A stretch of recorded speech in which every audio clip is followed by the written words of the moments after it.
Hello guys and welcome back to the channel. Hope you're doing well. To my left I've got Scott, so good evening. Hope you are well. Hi Dan, evening. Yeah, good, thanks. Good. Bournemouth away on Saturday be a really big game for us to get something and push us away from that bottom three, don't you think? Yeah, it's another big match, isn't it, coming up? Bournemouth away never fills me with much joy, so I'm kind of trying not to get me hopes up for the weekend. I probably feel a bit happier if we had the goalkeeper position and things sorted. I think the injuries just at the minute are a bit of a worry, and perhaps how that'll affect the back four of just having a change of goalkeeper. So yeah, we'll have to see. Kind of, yeah, just Bournemouth away, Bournemouth at home, Bournemouth full stop are a bit of a bogey team for us. So I think, obviously, on the back of that result earlier in the season, when I think they got beat 9-0 at Liverpool at Anfield, um, I think it was fairly. The mood wasn't good around Bournemouth, so to come to Forest and win proper kick-started their season for a little bit, and I assume that they'll be right up for it, thinking it's Forest coming again. If they get a result, then it potentially kickstarts their season a little bit. So they're going to be right up for it. So hopefully, we've got to be on a mettle, and I'd take a point now. Yeah, definitely. You mentioned the injuries and obviously the goalkeeping situation. It's not they're being out for a month anyway, which is not helped, and obviously the injury list, which hopefully touch wood, it starts to improve now. We've got McCarthy and which is hopefully getting back to full training next week, which is a plus as well. It's a shame that they're not available for Saturday. Yeah, I suppose. Yeah, we're waiting for them to. Well, Richard since we signed him, really, but Nick Carter's only played that one game, and he looked fairly useful. So I think with them missing such a big chunk of the season so far, and Richard's not really having a pre-season, it's probably going to take them pair a little while to get up to speed. But yeah, potentially it could be like two new signings. Which is a good thing as well. I mean, it would be like new signings, and with Chris Wood looking ever increasingly likely that he's going to sign as well on loan.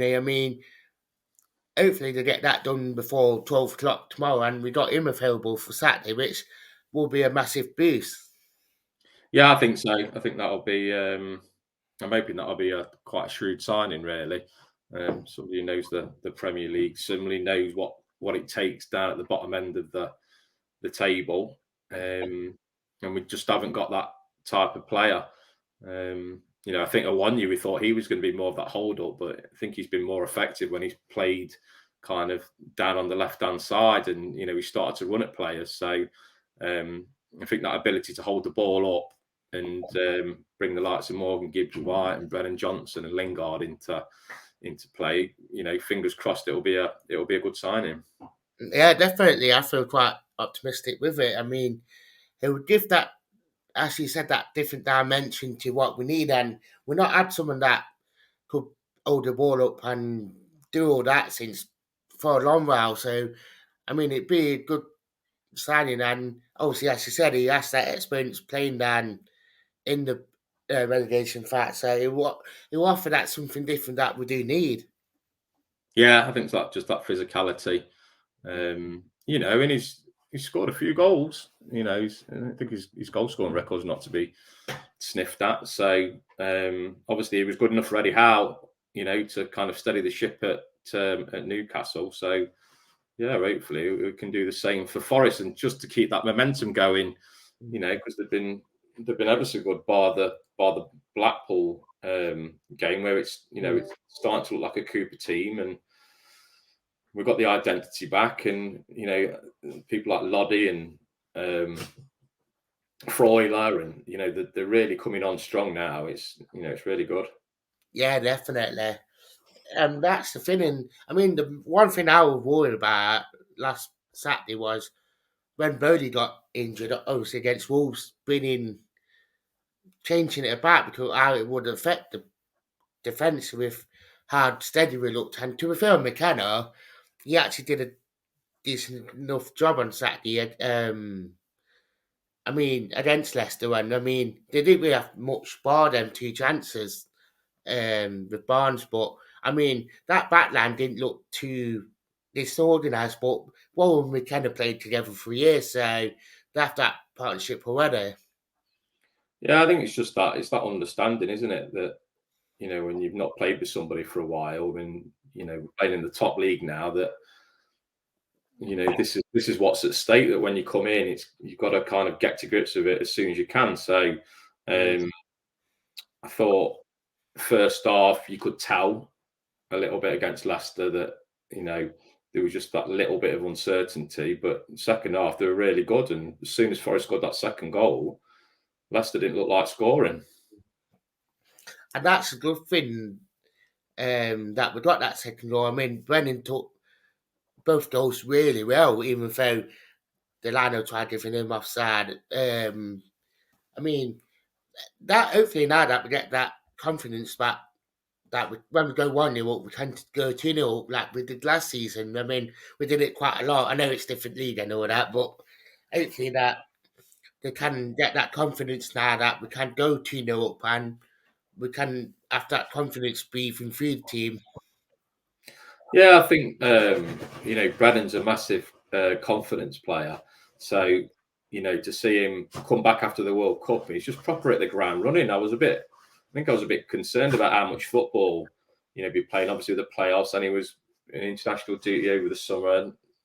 Come back, and he struggled a little bit just to adapt to Premier League football. Then he's had the World Cup, so I was kind of thinking there's a bit of fatigue going to creep in, but it looks to have done in the world of gods going away to the World Cup for his confidence, because he's just looked really good, since he's come back. And I know there was that little bit about, just missing chances and some of that final decision making, but God, the goals that he scored on Saturday were, fantastic. And he's obviously got that assist for Taiwo at Southampton. So, just really pleased, for Brennan more than anything, because we know he's a really good player, he's a talent, and then for him to be now doing it at Premier League level, just got to keep going.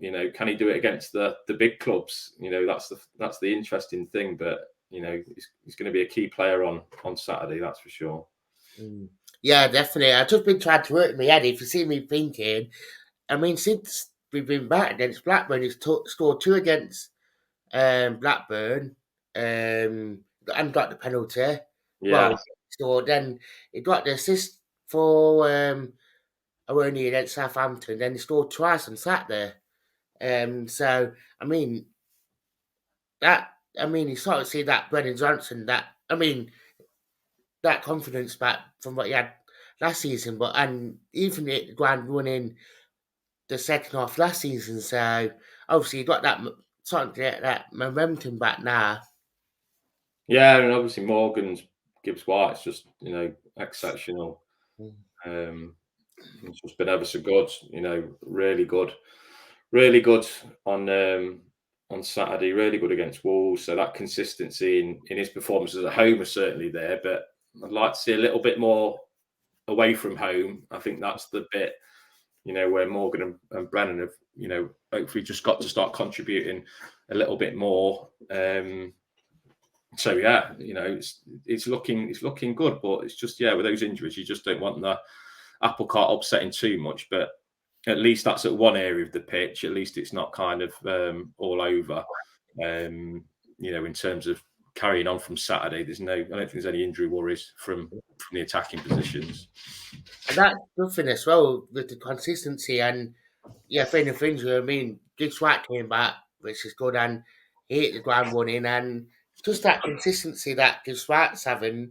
I mean, it's starting to rub off on Brennan now. I mean, that for that first goal, that ball, like you sort of see that relationship them two are having as well, which it is great. And I mean, it was great tactical through bad keeper on Saturday to bring Suarez on and bringing Gibbs White into that number 10, no disrespect to Scarpa, because he had a good game with some of his intelligent passes and that, and he sort of seen that tactical and that how we went about it, if that makes sense. Yeah, I think Sam Surridge deserves a lot of credit Mm. for his performance because obviously he'd had a bit of a mare at Blackpool, and then there was rumours of him perhaps moving on, and he missed that penalty against Wolves, which is that was a shame because you just want him to just get his confidence up a little bit, but.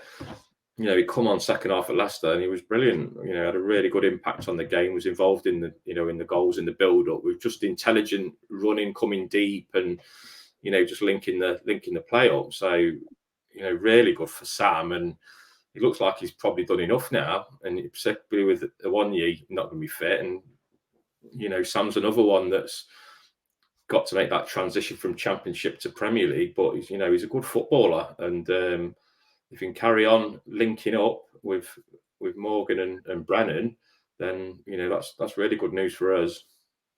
Yeah, definitely. And I mean, even with the passes to play between them three for both goals, I mean, Brennan and Surridge played together anyway, but you sort of see that um, them three partnership going, like Lingard, Brennan, and Gibbs White. So it is promising now that we are sort of seeing. And then obviously Aroni before he got injured, so it is nice to see that attacking side of things is blossoming. Yeah, and I think can't think of many better counter-attacking goals ever. Really, following Forest from Joe Worrell heading the ball out, Morgan Gibbs White overhead kick, Surridge holds it up, the 1-2 with